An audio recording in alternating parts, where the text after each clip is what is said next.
ये कहानी एक बेडरूम से शुरू होती है जिसमें हर रात को कैमरा ऑन रहता था। इस बेडरूम में दिखने वाला लड़का खुद ही मेहनत करता था और खुद को ही गंदा कर लेता था। जब वो बाथरूम में जाता था तो बेडरूम में सो रही लड़की के साथ कोई और ही शुरू हो जाता था। वैसे ये तीसरा इंसान ना तो कैमरे में दिखता था और ना ही इसके बारे में कोई जानता था। दरअसल बेडरूम में दिखने वाले लड़का लड़की दोनों लवर्स थे। लड़के का नाम माइक और लड़की का नाम केसी था। दोनों एक दूसरे से बहुत प्यार करते थे और जल्द ही शादी करने वाले थे। माइक का एक अजीब सा शौक था और वो शौक था गंदी फिल्म बनाने का। वो ये फिल्म अपनी लवर केसी के साथ बनाना चाहता था, लेकिन केसी एक ठंडी लड़की थी और उसका मूड जल्दी नहीं बनता था। दरअसल उनके घर में छोटी छोटी लेकिन अजीब सी घटनाएं होती रहती थी। वैसे कभी कभी बड़ी बड़ी घटनाएं भी हो जाती थी, जिनके कारण ना तो केसी का मूड बन रहा था और ना ही माइक की फिल्म बन पा रही थी। माइक को पूरी उम्मीद थी कि कभी ना कभी केसी का मूड बनेगा, इसीलिए वो हर रात को कैमरा ऑन रखता था। कुछ दिनों बाद माइक एक टीम का इंतजाम करता है ताकि वो अपनी और केसी की फिल्म अच्छे से बना सके। माइक की इस टीम में लाइटमैन, कैमरामैन, साउंडमैन और साथ ही साथ एक डायरेक्टर भी था। उसने तो बीएफएक्स वालों को भी बुलाया था ताकि उसकी और केसी की गंदी फिल्म को चार चांद लग जाए। मगर माइक की टीम को देखकर केसी को बहुत गुस्सा आता है और वो पूरी टीम को अपने घर से भगा देती है।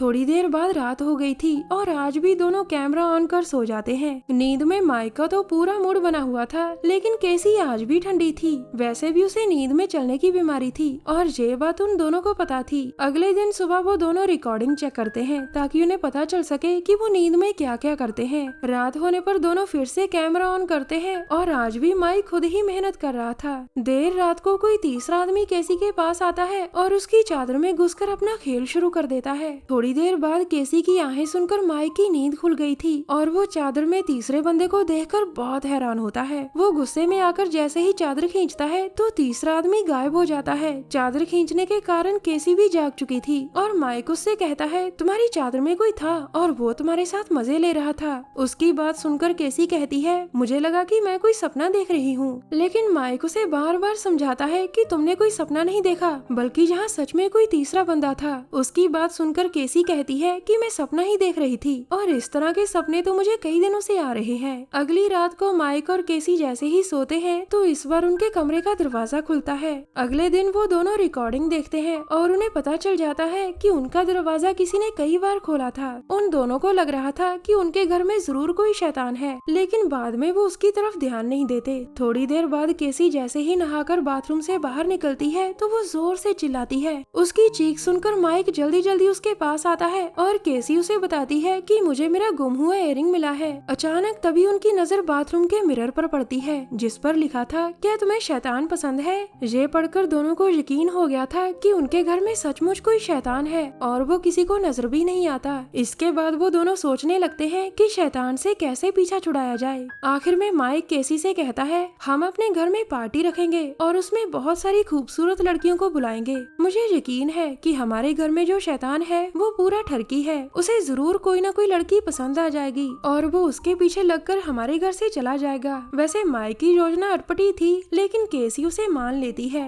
थोड़ी देर बाद वो दोनों पार्टी का इंतजाम कर देते हैं और उनके घर पार्टी में बहुत सारे लोग आते हैं। माइक ने पार्टी में बहुत सारी खूबसूरत लड़कियों को बुलाया था ताकि शैतान को इनमें से कोई पसंद आ जाए और वो केसी का पीछा छोड़ दे। माइक की रखी हुई पार्टी पूरी रात चलती है और सभी जी भर के दारू पीते हैं। अगले दिन सुबह पार्टी खत्म हो गई थी, लेकिन अभी भी कुछ लोग माइक के घर में ही रुके हुए थे। माइक उन्हें जल्दी जल्दी जाने को कहता है, लेकिन एक लड़की को माइक का घर इतना अच्छा लगता है कि वो खुद को एक अलमारी में छुपा लेती है। थोड़ी देर बाद फिर से रात हो गई थी, लेकिन आज रात शैतान उनके कमरे में नहीं आता। अगले दिन सुबह वो दोनों पूरी रिकॉर्डिंग चेक करते हैं और उन्हें कहीं भी शैतान का एहसास नहीं होता। अब उन दोनों को यकीन हो चुका था कि शैतान उनके घर से चला गया है। कुछ ही देर में माइक का एक पार्सल आता है और इस पार्सल में स्पेशल ग्लासेस थे। माइक केसी को बताता है कि ये ग्लासेस हमें नई दुनिया में ले जाएंगे और हम वहाँ जी भर के प्यार कर सकेंगे। अब वो दोनों जैसे ही ग्लासेस पहनते हैं तो वो दोनों बिल्कुल ही नई दुनिया में चले जाते हैं। माइक ने ये सब केसी का मूड बनाने के लिए किया था ताकि वो उसके साथ अपनी फिल्म बना सके, मगर हमेशा की तरह केसी का आज भी मूड नहीं बनता, जिसके बाद माइक काफी उदास हो गया था। रात को माइक सोने से पहले फ्लोर पर पाउडर डालता है ताकि वो शैतान के फुटप्रिंट्स देख सके। दरअसल माइक ये पता करना चाहता था कि शैतान उनके कमरे में आकर कहाँ कहाँ जाता है। देर रात को जब वो दोनों गहरी नींद में थे तो अचानक अचानक उनके कमरे का दरवाजा खुलता है। यकीनन कमरे में आने वाला शैतान ही था और इस बार वो केसी को अपने साथ ले जाना चाहता था। केसी की चीख सुनकर माइक जाग जाता है और वो किसी तरह केसी को पकड़कर उसे बचा लेता है। इस घटना के बाद वो दोनों बुरी तरह से डर चुके थे और अगले दिन वो दोनों बार बार इस घटना की रिकॉर्डिंग देखने लगते हैं, क्योंकि माइक को लग रहा था कि शायद कैमरे में शैतान का चेहरा दिख जाए, लेकिन उसे ऐसा कुछ भी नजर नहीं आता। इसके बाद वो दोनों एक किताब उठाकर उसे पढ़ने लगते हैं। इस किताब में शैतानों के बारे में काफी बताया गया था और इस किताब को पढ़ते हुए केसी बोलती है, जो कपल्स प्यार नहीं करते उनके पीछे शैतान लग जाता है। ये जानकर वो दोनों काफी डर जाते हैं, क्योंकि केसी का मूड नहीं बन पाता था, जिसके कारण उनके बीच प्यार भी नहीं हो पाता था। थोड़ी ही देर में रात होने वाली थी। माइक और केसी ने एक आवाज सुन ली थी,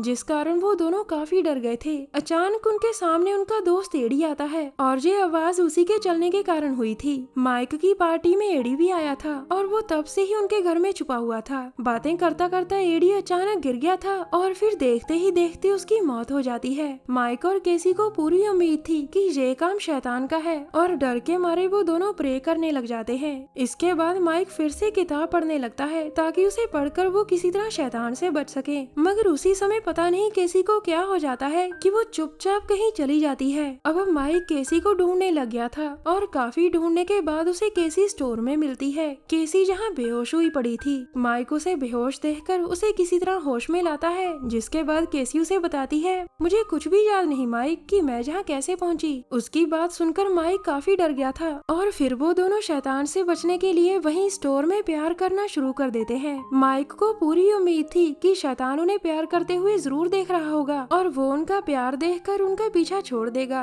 कुछ देर बाद अब माइक और केसी जैसे ही स्टोर से नीचे आते हैं तो उनके सामने शैतान आकर कहता है, मैं सिर्फ उन्हीं कपल्स के पीछे लगता हूँ जो आपस में प्यार नहीं करते। मैंने देखा कि तुम दोनों ने स्टोर में प्यार किया और इसीलिए अब से मैं तुम दोनों को परेशान नहीं करूँगा। इसके बाद वो शैतान कुछ सोचकर केसी से कहता है कि अगर तुम चाहती हो कि मैं माइक की जान छोड़ दूं तो तुम्हें मेरे साथ चलना होगा। ये सुनते ही केसी शैतान के साथ जाने के लिए तैयार हो जाती है। हालांकि माइक उसे रोकने की काफी कोशिश करता है, लेकिन वो उसे रोक नहीं पाता। केसी के शैतान के साथ चले जाने के बाद माइक बहुत उदास हो गया था। उसे लगने लगा था कि ये सारी गलती उसी की है और उसी के कारण ये सारा कुछ हुआ है। माइक को एहसास हो चुका था कि उसका ध्यान केसी की तरफ कम फिल्म बनाने की तरफ ज्यादा था। कहानी के आखिर में केसी माइक के पास लौट आई थी। दरअसल शैतान ने जानबूझकर केसी को अपने साथ चलने को कहा था ताकि माइक को अपनी गलती का एहसास हो सके और शैतान अपनी कोशिश में सफल भी हो गया था। शैतान को अलमारी में छुपी हुई लड़की पसंद आ गई थी और उसने फैसला कर लिया था कि अब वो अपनी ठर्क उसके साथ मिटाएगा। हमारी वीडियो देखने के लिए धन्यवाद।